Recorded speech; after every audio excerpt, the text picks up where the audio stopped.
is from an auction, based when it comes to a large set of condos that are comparable. They were sold at one time, over 200 of them, and therefore we have fixed one part of the, shall we say, conundrum of how prices get established in a market. Which one? Time. Time? Yeah. But normally when you get a price for something, two things must equate.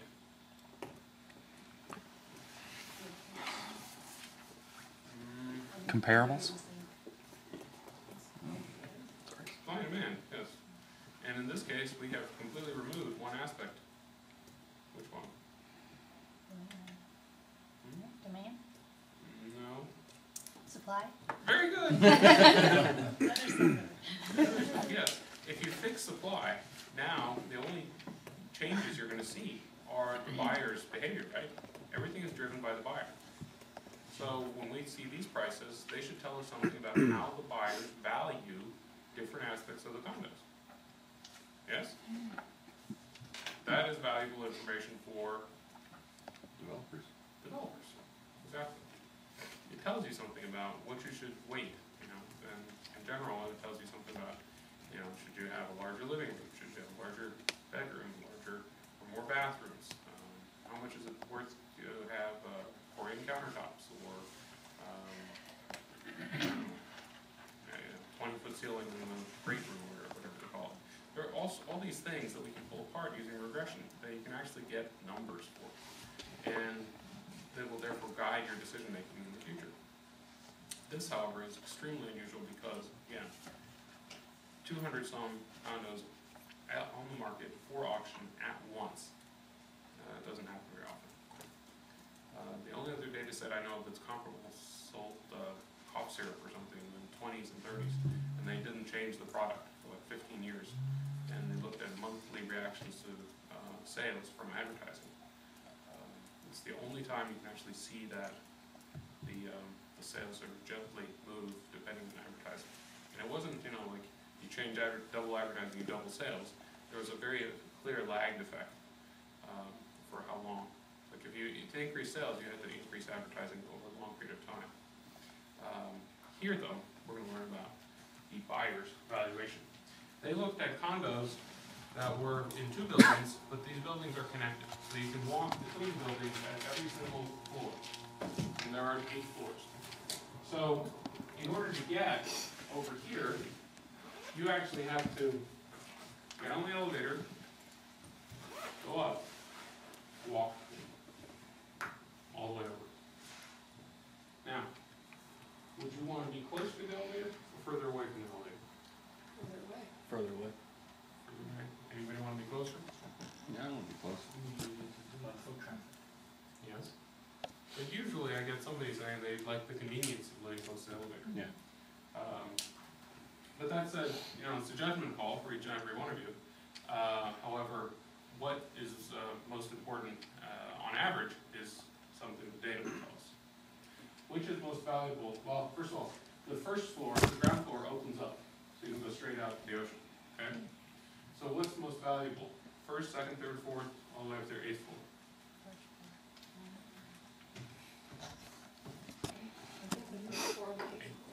What's that? I think the first floor and the 8th floor. Very good. The first floor and the 8th floor. Yes, and we're going to test that.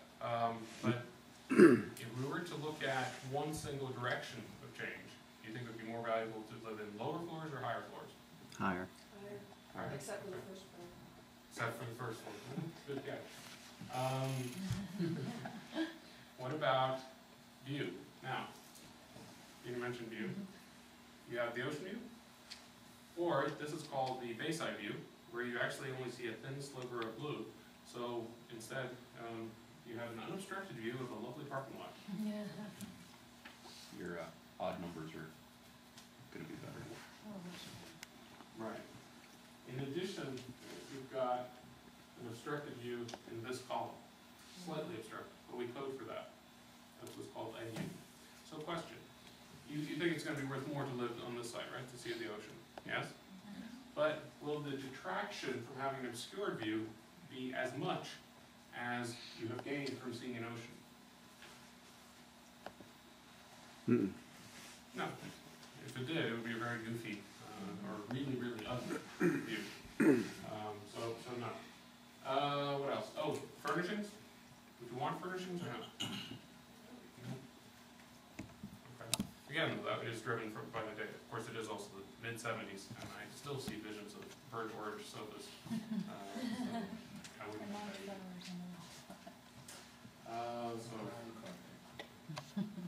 Okay, let's eyeball the data. It's sort of the first step in analysis. What do you think the sales price is captured in? What kind of unit? Thousands. In 1975? It's in hundreds, yes. In hundreds of dollars. This is an actual data set. It is in hundreds of dollars. Floors are coming from 1 to 8. Distance is from 2 to 15 or so. That's distance from the elevator. Exactly. That's the distance from the elevator. View, 1 if you can see the ocean, 0 otherwise. End unit is 1 if you're in that column where you have an obstructed view, 0 otherwise. Furnishings is 1 if you have furnishings, 0 otherwise. Now you'll notice that these last two columns are 0 all the way down, but they're not 0 all the way down to the bottom of the spreadsheet. There are, like I said, 200, well, let me see. Yeah, 209 observations. Okay. We first run this model, and we ask ourselves, well, does this model explain more than nothing? Any suggestions as to where we should look? The, P-value? yeah, p-value, significance F. There we go. And would you say that that is less than alpha? Mm-hmm. And 0 point and then 27 zeros, something. Yeah. Clearly less than any sane alpha. So you reject the null hypothesis, and you conclude that your model explains more than nothing. How much more? Where's our R Pretty much squared? everything. What's that? Pretty much everything. No, not quite that good. Just shy of 50%. Yeah, there we go. That is what you're looking at for there. R squared. And once you've decided that, you can look at the individual variables, right? And instead of looking at the coefficients and whatnot, you can jump straight to the p-values. You never worry about the intercept. What can you tell me about the p-values here? Everything is significant except for furnishings. Exactly. Everybody see that? Everything is significant except for furnishings, according to this. Now you can start, yeah? At this point, could we go back, remove furnishings as a variable, and get potentially a better R squared? Ah, that's a good question. Remember, you first of all, only include variables you believe are long term. So you don't just remove variables because they don't appear to be statistically significant. But your question, could you improve R squared? And the answer to that is no. And the reason for that is, think of it this way. You have a certain amount of variation to explain. You add a variable, it accounts for this much. You add another variable, it accounts for this much. You add a third variable, it accounts for this piece. And the fourth variable, this piece. Is it possible to remove one of these so that more of the variation is covered, more of the rectangle is covered? No. Similarly, there is no possible little circle you could throw in there of any shape or any position such that less is covered, right? This is why there's a temptation to throw in the kitchen sink. And that's why you have to believe that your model is correct. People tend to do that. They overfit the data. Okay. So to roughly what precision can you apply the model?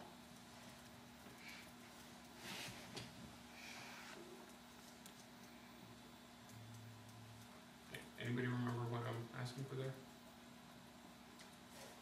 95% confidence Yeah, 95% something. Not confidence level. interval. Interval. And how many? to. Well, 2 standard deviations is 95%. Okay, so it's empirical rule, right? And what is the standard deviation of interest here? Which S? The, sale price. Right there. Other thing. The units here are the same as for the dependent variable, so 2 times that S is, 48, say 48.4, but, oops. 2 times S is 48.4 what? Hundreds of dollars. Exactly, which is $4880, right? This is in hundreds of dollars. So you're predicting within $5,000, which is not great considering the fact that if you look at your data again, you've got $20,000, $28,000, 20,000, 18,000. So, it's not terrible, but it's not brilliant either. It's reflected by the fact that you're only explaining half of the variation. There's a lot of room for error in this case. If you were to write down the model, and that is something that you will need to do, so take a look at the coefficients. How would you write down the model? Y hats equal to what? You're welcome to round, but 184 minus 3.8 F okay, plus 1.74 D okay, plus 40.3 V minus 32.7 E plus 4.28 F. we're gonna give that a slightly different. Ah, yes, there's 2 F's. We don't interpret this coefficient because it's not a statistically significant variable, but we do interpret the others. And let's start with the intercept. You're in the basement. You are in the elevator shaft, in fact, right? Distance is 0. View, end unit, doesn't matter. So the thing to remember here is that all the independent variables are 0, and you have to ask yourself if that is within the range for which you have data. The answer to that is no. There are no condos in the basement. So the intercept is garbage, it doesn't tell you anything. And that's typically what's true. That's typically the case. You can't just interpret the intercept unless the intercept actually is a valid data point. So let's instead look at floor. If you increase floor by 1, you go up 1, what does the model tell us about the price? Goes down. Goes down by $3,800.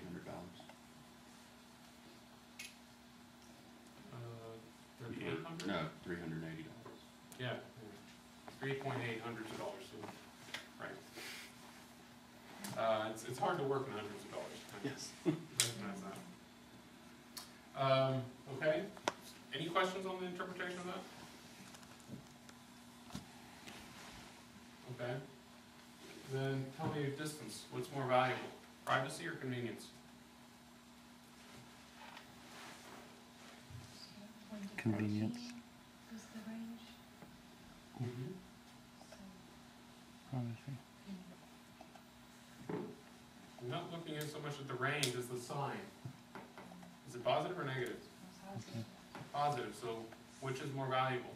Being closer away or further away? Further away, yes, so convenience or privacy? Privacy. Privacy. Everybody see that? Okay. How about the ocean view? What's it worth to have a view of the ocean? That's A lot. That's really high. In fact, $40,000, right? Yes. And how much is it worth to have an obscured ocean view? A net worth?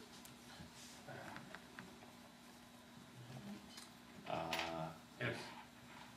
But a little louder. 8. It's 40 minus the 32. Exactly. Take the 40 minus the 32, and you get a difference of $800. Yes, it's worth something, but it's not worth as much, anywhere near as much as the other views.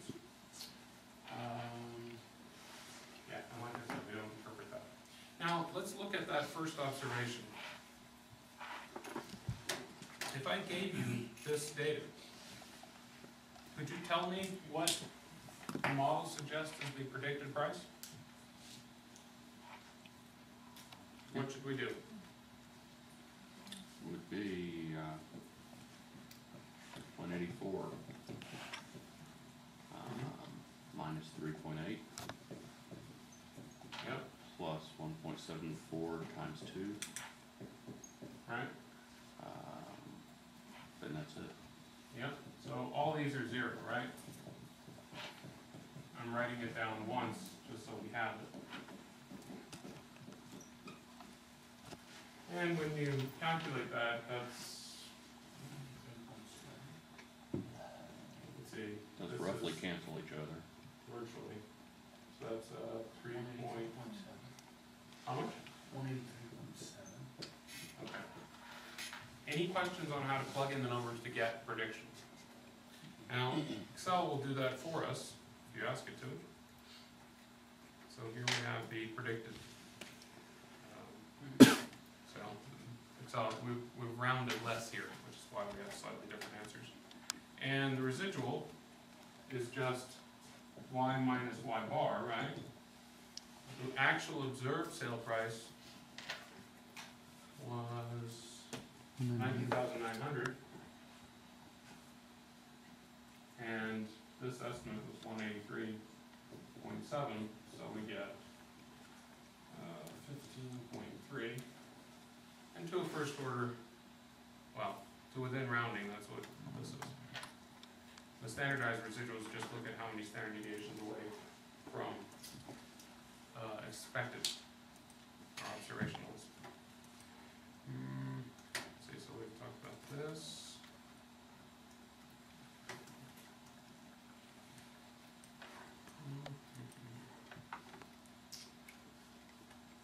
Okay, let's now also look at the residuals.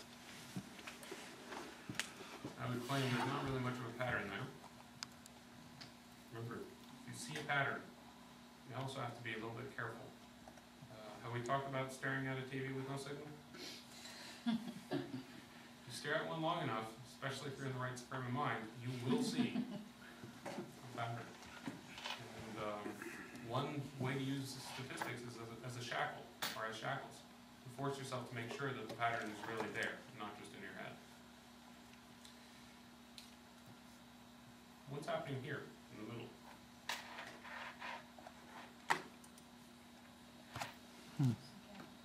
That's the, Yeah. yeah. When you go from building 1 to building 2, you get an added distance of 2. Distance from the elevator, and of course there are no condos in thin air between the buildings. Nothing special here. These are the dummy variables, right? And they seem to have the same range. What about here? Makes sense, there's very few end units. Exactly. There are very few end units, so we don't really know. But on the other hand, there does appear to be more variability here than over here. Yes? Maybe. We may have to look into that, because that would be a violation of the assumption of constant variance. Yes? And nothing here. Okay. And as Kelly pointed out, the floor probably isn't quite linear. At the very least, you're not going to expect the same $380 change for each floor. There are a couple of ways you can do this. Like you mentioned that you could have a higher price for the ground and the penthouse, less in the middle. So one way to do that is just assume that you've got some sort of, what kind of function is this? Again? Parabolic? Right, exactly. Or, you know, the fact that the ground floor is open straight out, and you've got, at least I've had some students say there are security concerns, means that, and then others think, well, what about the elevator? Will the elevator work? There's privacy concerns. So I thought, okay, let's make every single floor tell its own story. And if there are 8 floors, you can let each floor give a different impact. How? Any recollection? Dummy variables? Dummy variables. So I created 7 dummy variables for the floors, right? Which one, I mean, so F2 is the second floor, F8 is the 8th floor. Which is the baseline? F1. Exactly, the ground floor. Then we just run the regression on that, we get as follows. So we'll go through the steps again. Still significant.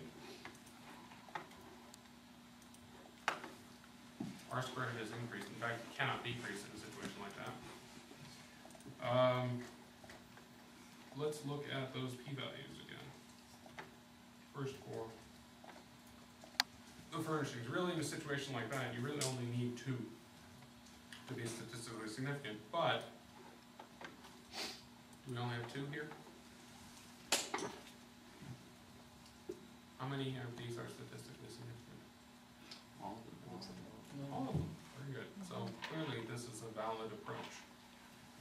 Not necessarily the only approach that's right, but it's one way. There's something else that's happened in this column. It's strange. Furnishings became significant. What's that? Furnishings became significant. Exactly. Furnishings became significant. And there are two ways that can happen.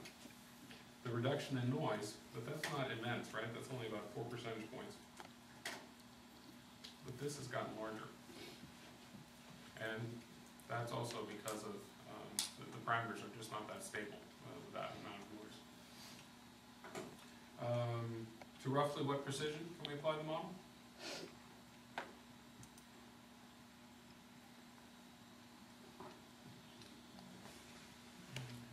Back to that. 2 times S, and S here is very good. So 2 times that is roughly, okay, 47.2, so $4,700, right? Not really that much of an improvement, but you wouldn't expect one because R squared didn't improve that much. Let's look at our coefficients again. So these haven't changed that much except slightly for furnishings, right? 40 minus 33. And if we look at our model, these are more or less the same values. But let's look at the floor. What is the most valuable floor?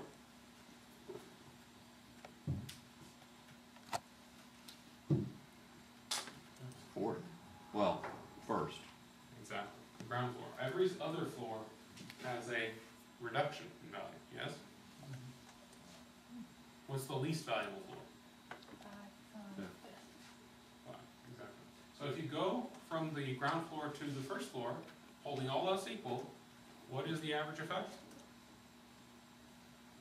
Minus $198. Well, $1,990. Yeah, Yes. these units are messing. And if you go from the ground floor to the second floor, what is the average effect? From the ground floor to the second floor.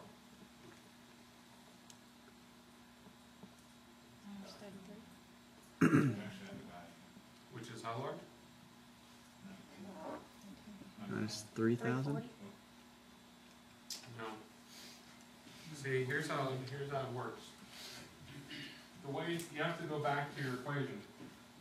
Y hat is equal to beta 0 hat plus a bunch of stuff, then plus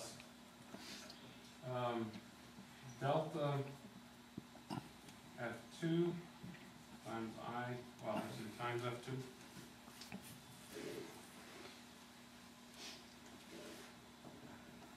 Plus delta F3 times F3 plus delta F4 times F4 and now, if in fact you're looking at going from the ground floor to the third floor, this is now 1. This one is now 0, as is every other dummy. So what that's telling you is that from the baseline, you would have beta 0 hat plus delta F3, well, they should all have hats as well, plus all the other stuff. So the estimated change here is from the ground floor to the third floor directly. The change from going from the the first floor, the one up, to, or I'm going to call this the second floor. The change from going from the second floor to the third floor is what? What's five? What's that? Five? Yeah. That's fine. 5.6? A little louder, please. 5.6? Yes, exactly. So you notice that you're losing less, right? When you go from here, you have to adjust minus 1,980. Up here, you're only adjusting minus 1427. So going from the second floor to the third floor, holding all else equal, is actually a net gain of about $500.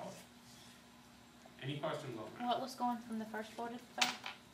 Going from the first to the third is minus 14.27 hundreds of dollars.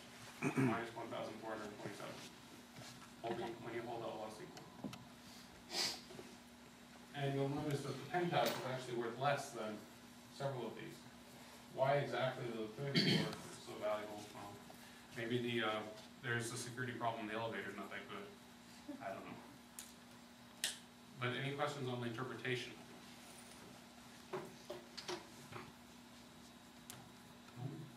Alright.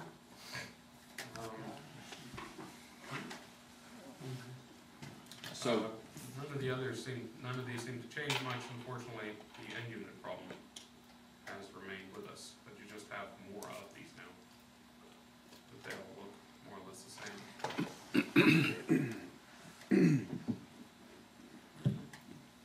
More or less.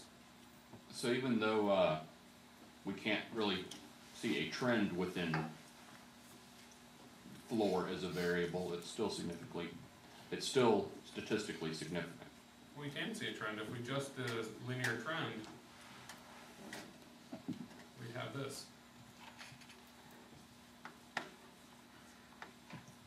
Okay. But basically all that's saying is that you've got something that looks like this. Right? And you can fit a straight line to it, it's just not great.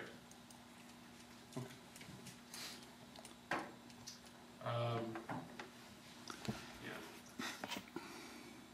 I think that actually covers the pieces that I wanted to make sure that we did cover. Are there any questions on the sales case? Anything else you'd like me to try? Will this be, available on Blackboard? It is available. Okay.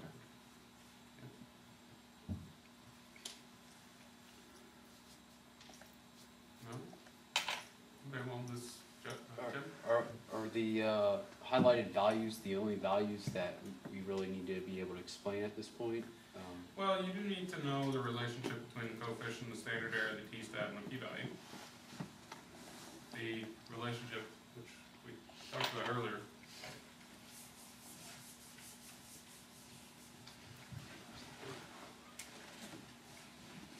You have a distribution.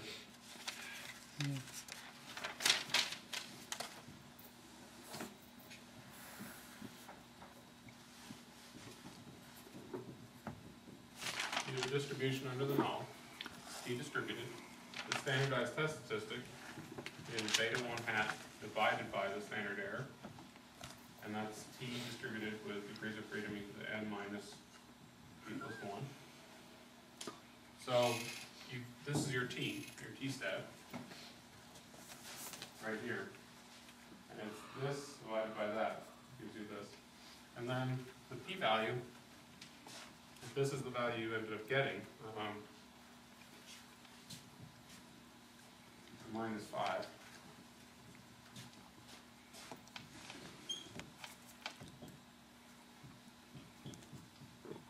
That's half the p-value. And the computer will tell you what that value is. You do need to be able to do this in a traditional manner, so do the hypothesis test. Excuse me. To do use a hypothesis test using, both p-values and the traditional approach. What else?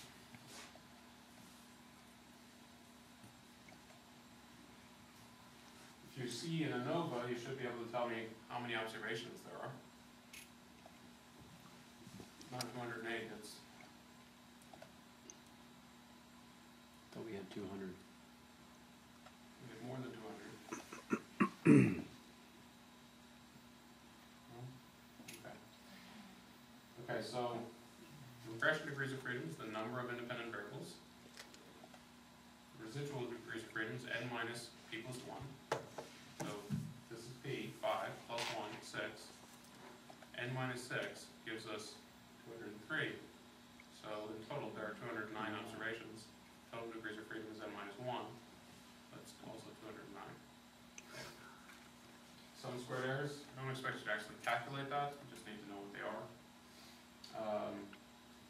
You need to know, well, you do need to know what the interpretation is, but the p-value will suffice there.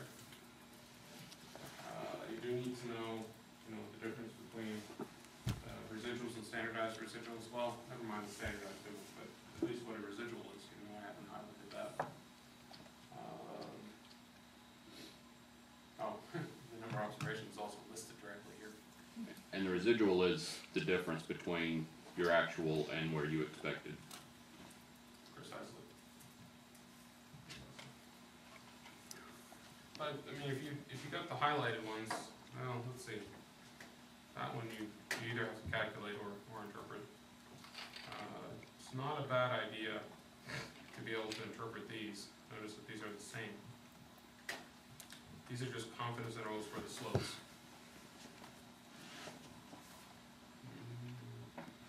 And you do need to interpret the residual plots to see if you can see a pattern there.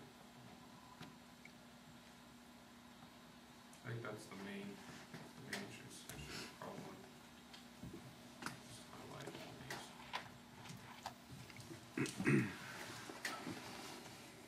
Other questions? So on the exam, you'll probably give us a problem like this and just interpret the charts. And it may or may not have all the pieces, so you need to know how these things hang together. Yes. Just for curiosity's sake, 'cause I understand how the final is inherently cumulative, but are there going to be any direct questions about previous material? Yes. Which material?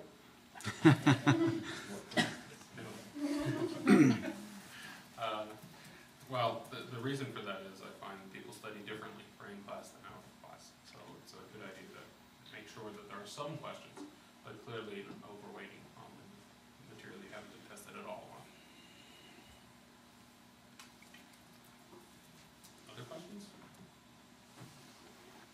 Apparently my previous email or announcement was a little vague, so the reason that we canceled the two populations was not so that we'll not meet next week. We will meet next week, but it will be more open to cover gaps and things that are concerning you with regards to the project. Any questions? If you have questions, this would be the time to cover them.